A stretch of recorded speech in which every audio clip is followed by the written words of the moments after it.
ഞാൻ മനസ്സിലാക്കുന്ന ഒരു കാര്യമില്ല. എൻ്റെ മേപ്പടിയൻ എന്ന സിനിമ വന്നപ്പോൾ മാക്സിമം ആൾക്കാർ എഴുതിയത് ഇത് സംഘം ഫണ്ട് ചെയ്തൊരു സിനിമയാണ്.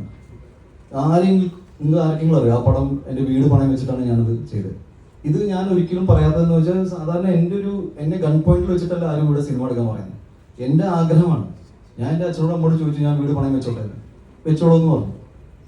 ഞാൻ ആ പൈസ കൊണ്ടിട്ടാണ് ഈ സിനിമ ഉണ്ടാക്കിയത്. സിനിമയിൽ ആകെ ഒരു പാസിങ് സേവാഭാരതിയുടെ ഒരു ആംബുലൻസ് പോയപ്പോൾ SDPIയുടെ ആംബുലൻസുള്ള എത്ര സിനിമകളുണ്ട് ഞാൻ പറയാണ്. Just example. ഞാൻ ഇനി സേവാഭാരതി SDPIയിലേക്ക് കൊണ്ടുപോകണ്ട, ഞാൻ പറഞ്ഞു വരികയാണ്. രണ്ടാമത്തെ അവിടെ ഷഫീഖിനെ സന്ദർശനം ചെയ്തപ്പോൾ പിന്നെയും അവൻ എന്നാൽ പിന്നെ മുസ്ലിം ഫാമിലീസിനെ കയ്യിലെടുക്കാൻ സിനിമ എടുക്കാൻ.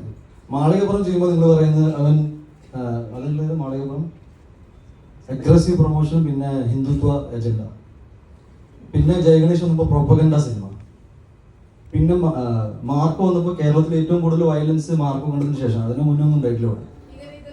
അല്ല, ഞാൻ ചോദിക്കുകയാണ്, ഞാൻ പറഞ്ഞത് ഈ സിനിമകൾക്ക് USP ഇത് മാത്രമേ ഉള്ളൂ.